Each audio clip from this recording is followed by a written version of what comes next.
1982, Rocky 3 is released in theaters. 1983, Phoenix Toys releases 3 action figures based on Rocky 3 characters: Rocky Balboa, Apollo Creed, and Clubber Lang, using what looked to be knockoff body molds of somewhat popular figures of 1982 by Remco, which looked to be knockoffs of the super popular figures of 1982, Masters of the Universe by Mattel. But what about Thunderlips? Information is extremely limited and almost non-existent, so at this point I will be speculating with all the information and evidence that I do have. Hulk Hogan, he dropped the big leg on him. January 1984, Hulkamania is born. Vince McMahon, seeing the popularity Hulk Hogan had garnered from Rocky 3, strapped the WWF rocket on the Hulkster's back, sending both into the stratosphere. By March 31st, 1985, the very first WrestleMania, Hulk Hogan and the WWF were a household name. And who main evented WrestleMania that year? Hulk Hogan and Mr. T. I'm a fighter from the Soviet Union. I fight all my life and I never lose. Soon I fight Rocky Balboa and the world will see his defeat. Soon the whole world will know my name. During the summer of '85, the trailer for Rocky IV hits theaters. Sometime during that summer and the theatrical release of Rocky IV, November 27th, 1985, promotional pictures of the new action figures, dolls, and playsets are shown. A fantastic but creepy Rocky doll, which I've actually reviewed on this channel. All the original Rocky 3 figures from 1983 are back, including a new addition to the group, Ivan Drago, in a real cool boxing ring playset. But something else happened that summer. Phoenix Toys was bought out by another unknown company, AppleWorks. It seems as though that their sole purpose in the purchase was to make Hulk Hogan action figures, capitalizing on his popularity. That Ivan Drago never saw retail release and was swapped out by Thunderlips. That creepy Rocky doll was now joined by an equally silly Thunderlips doll. And that boxing ring playset was now packed in with a Thunderlips action figure. I haven't seen many releases of the original 3 under the AppleWorks umbrella, but the ones I have seen have white tape covering the Phoenix Toys logo on the front and the name on the back. The Rocky figures seem to be slightly different too, with Rocky's head being a little different and his arms not discoloring as time wears on. With all the info and speculation out of the way, here we go. I'm telling you, he is quite a sight, all decked out in red. Why are they carrying him? He's walking. Let's start off by looking at the packaging. Unlike the other 3 figures that have a blue background, this has a black background for ages 5 and up. Hulk Hogan in huge letters as Thunderlips, fully posable figure. On the right hand side, you've got a great full body shot of Thunderlips himself. And on the left hand side, you've got the action figure. Now on the back, you've got absolutely nothing. Seriously, this is the back of the box. There's nothing. This is like a dollar store figure. Let's hope the action figure doesn't disappoint as much as the back of the card did. Coming in at 6.5 inches, here is Thunderlips. First impression is,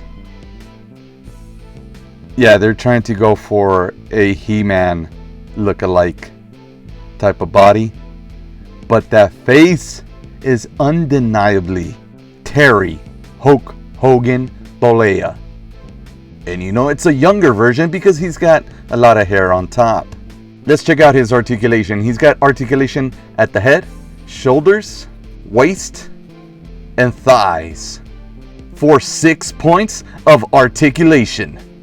On the lower back, you've got the year the mold was made, because this figure was made and released in 1985, but the mold, which was used for the original 3 figures was made in 1983, so it has a stamp of 1983 United Artists Corporation.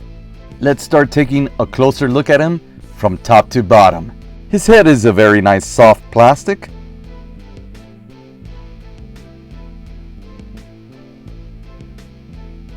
With nice detail on it. But because it's a different plastic from the rest of the body, there is a slight difference on the color of his skin. The paint application ain't too bad for a figure from 1985.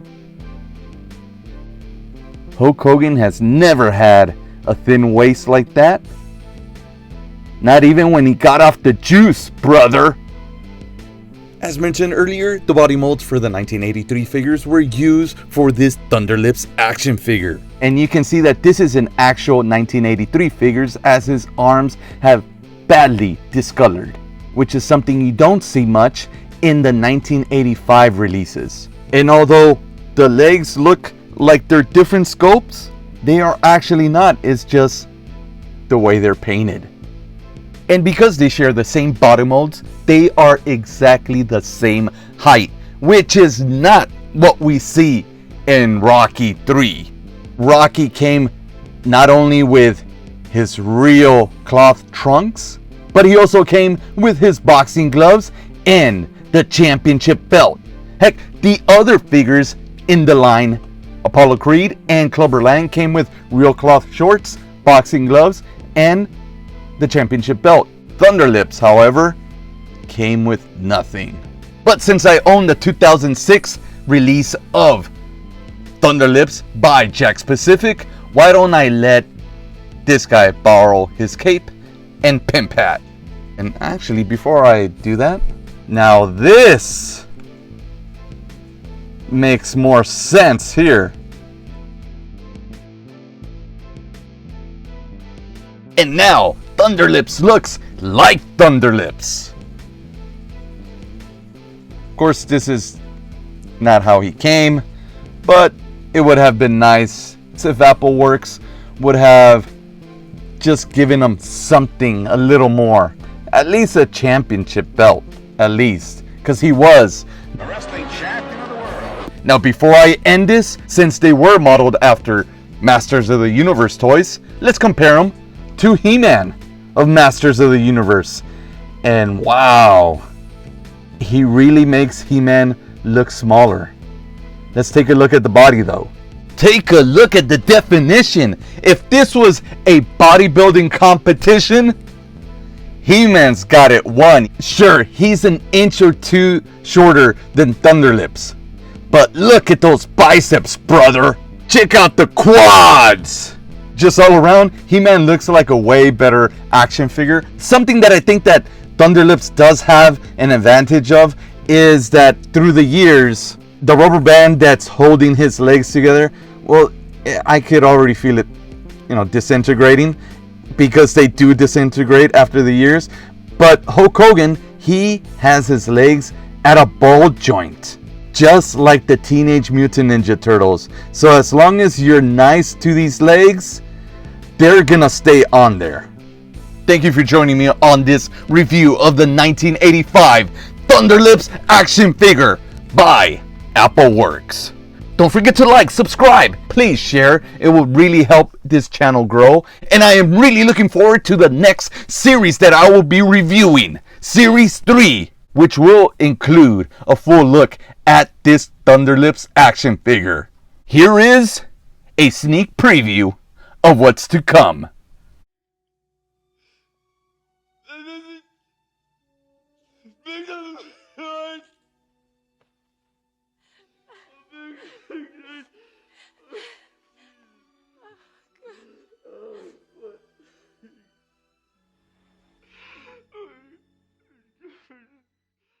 The Rocky series line came out punching with both Series 1 and 2. You didn't have to be a toy collector to appreciate the highly detailed and movie-accurate action figures by Jakks Pacific. Unfortunately, Series 1 wasn't given enough time to breathe on store shelves and pegs before Series 2 came out. And without any advertisement, the only ones who knew they were out were those who frequented toy stores almost every day, like myself. By late November, Adrian, The Meat, Brent Musburger, Roberto Duran, action figures were all warming the pegs, leaving no room for fresh figures to be stocked, giving no reason for new orders to be made. And that's when Toys R Us, the biggest toy retailer in America, stopped carrying the Rocky toy line altogether, gouging that eye out of the tiger, marking the beginning of the end. But with that said, Series 3 might be the best series in the line, with what I believe only one dud in the series. Series 3 brings us 7 iconic single-pack figures, one throwback to Series 1 true-to-life heavyweight champion of the world. The card now features pictures from Rocky 3, and the back of the card features a whole new format compared to the previous series, with half the roster at the top and bottom and a bio of the figure's character in the middle. A boxing ring that was really a WWE wrestling ring, only with Rocky 3 accurate stickers. A KB's exclusive 3-pack of Rocky and his 2 best pals. A European gift set filled with so much testosterone it might need testing. And what you gonna do, brother? With the internet exclusive pack with 2 of the most influential and iconic action superstars of the 80s. Although we might have reason to mourn, let's not pity the fool. Turn on that jungle junk music, dust off that crop top, grab your friends, cause it's time for that